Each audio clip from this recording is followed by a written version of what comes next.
In the early hours of Sunday, August 17, 2025, the peaceful neighborhood of Crown Heights, Brooklyn, was jolted awake by the sudden, unmistakable sound of gunfire. What began as a quiet morning quickly turned into a scene of chaos and confusion, as residents were roused from their sleep by sirens and shouts echoing through the streets. Instead of winding down after a night of celebration, the Taste of the City Lounge at 903 Franklin Avenue became the site of a horrific mass shooting around 3:30 a.m. The bar, usually a place where locals gathered to unwind, was transformed in an instant into a scene of terror and tragedy. What should have been a night filled with music, laughter, and the warmth of community instead turned into chaos and heartbreak. The sound of gunshots shattered the sense of safety, leaving a deep and lasting scar on the hearts of everyone present and on the neighborhood as a whole. Sirens quickly replaced the music as police and ambulances rushed to the scene. Emergency responders worked frantically to help the wounded, while news of the tragedy spread rapidly through social media and word of mouth, reaching loved ones and neighbors in the early morning darkness. The community was left reeling, struggling to comprehend the violence that had erupted in their midst. Shock and disbelief rippled through Crown Heights as neighbors gathered on the sidewalks, asking themselves, how could something so devastating happen here, in a place they called home?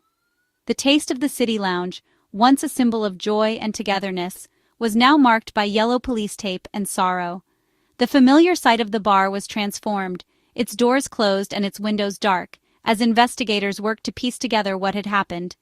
Police officers and detectives moved methodically, interviewing witnesses and collecting evidence, determined to find answers for a community desperate for understanding. The investigation had only just begun, but the pain was already palpable. The impact was immediate. Lives were lost, families were shattered, and a neighborhood was forced to confront the harsh reality of violence in its midst.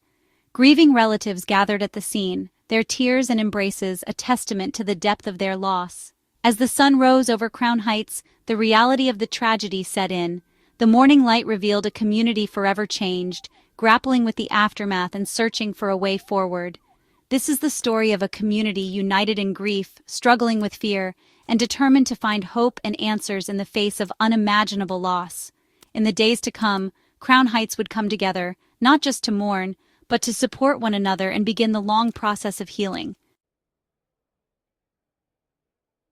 The Taste of the City Lounge was more than just a bar. It was a vibrant gathering place at the heart of Crown Heights, where the pulse of the neighborhood could be felt every night. Locals would often say that if you wanted to know what was happening in the community, you just had to stop by the lounge.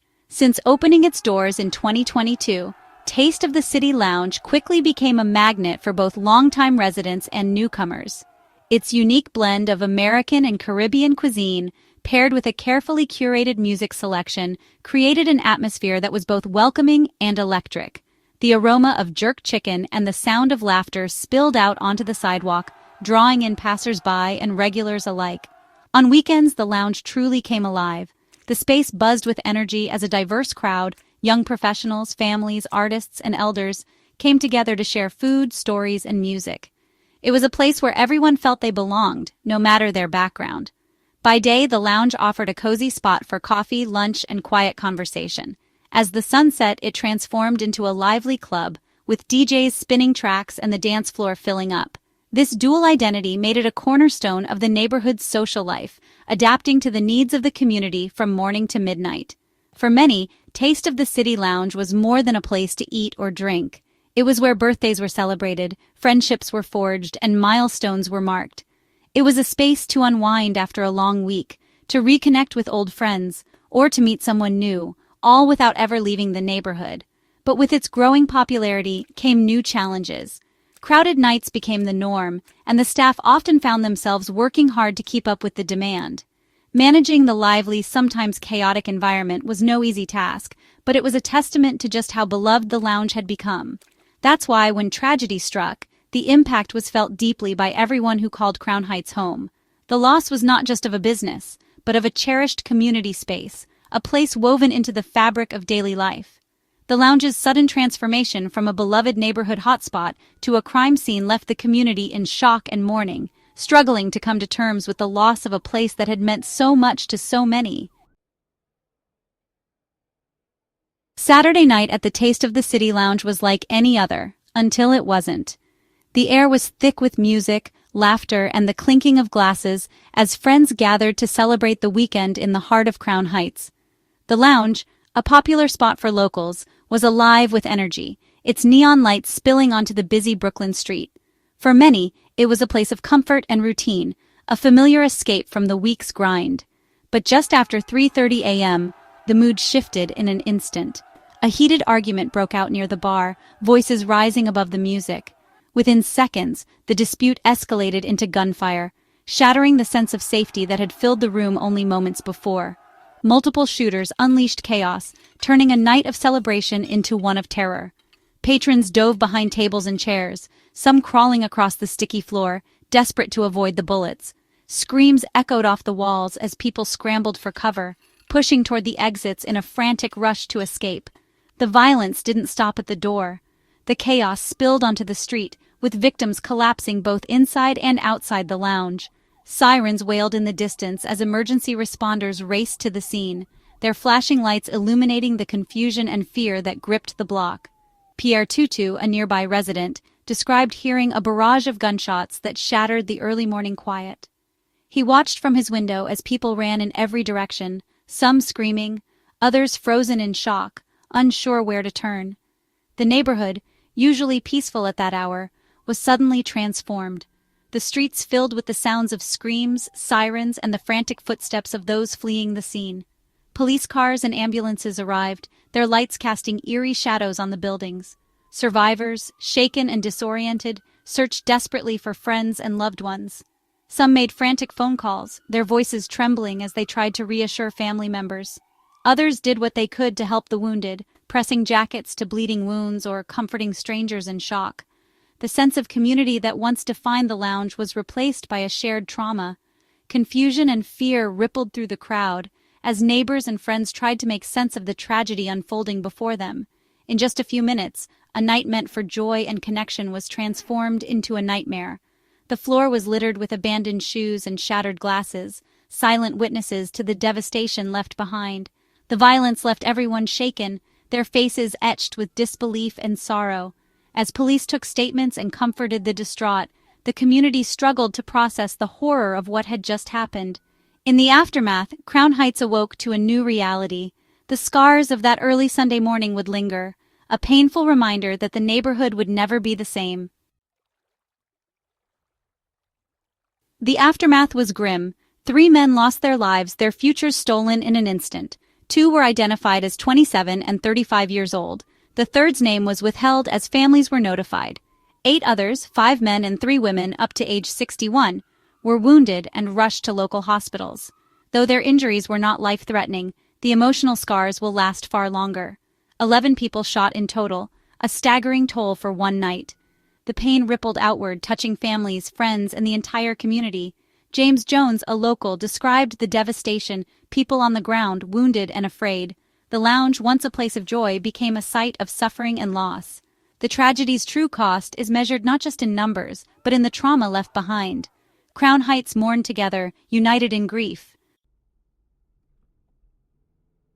Police responded swiftly, sealing off the area and launching a major investigation. Detectives found at least 36 shell casings from multiple firearms, confirming several shooters were involved. Evidence was scattered inside and outside the lounge, complicating the investigation. A discarded firearm was found nearby, offering a potential lead. The NYPD began interviewing witnesses and victims, piecing together the events of that night. No arrests were made immediately, but the search for suspects was urgent and ongoing. The community demanded answers and justice for the violence that shattered their peace. The investigation would be relentless, with police determined to bring the shooters to justice. News of the shooting spread quickly, leaving Crown Heights gripped by fear and sorrow. Residents awoke to sirens, police tape, and the realization that violence had struck close to home. Pierre Tutu and James Jones, both nearby, described the terror and heartbreak of that night. The sense of safety was shattered, parents worried for their children, and neighbors grew wary. Conversations turned to how to prevent future tragedies and restore a sense of security. Grief was everywhere. Memorials of flowers and candles appeared near the lounge. Even those who didn't know the victims felt the weight of loss. The community's strength would be tested as they came together to heal. Crown Heights faced a long road to recovery. The Taste of the City Lounge had a troubled past. This was not its first brush with violence. A non-fatal shooting in November 2024 had already raised concerns about safety and security. 2 shootings in less than 2 years pointed to deeper issues with management and oversight. Residents questioned why more hadn't been done after the first incident. The pattern of violence shattered trust between the business and the community. Now, the lounge's history is central to the investigation and the calls for change. City officials responded quickly, offering condolences and promising a thorough investigation. NYPD Commissioner Jessica Tisch called the shooting a tragedy, but emphasized that such events are rare in a city with declining crime rates. July 2025 saw a record low in shootings, but statistics offered little comfort to those in Crown Heights. The city balanced mourning with reassurance, deploying resources to solve the case and restore public confidence. The pressure was on the NYPD to make swift arrests and send a message that violence would not be tolerated. For residents, the pain was immediate and personal, overshadowing citywide progress. The official response set the tone for the days ahead: grief, resolve, and a demand for justice. As shock faded, Crown Heights began the difficult work of healing and seeking justice. Vigils and memorials honored the lives lost and supported the wounded. Survivors and families faced a long road of recovery, needing counseling and community support. Healing meant rebuilding trust and safety and confronting the root causes of violence. The NYPD pressed on with the investigation, urging witnesses to come forward. The community's cooperation was vital to bringing the shooters to justice. The tragedy left a lasting mark, but also inspired resilience and unity. Only through justice and compassion could Crown Heights hope to reclaim its peace.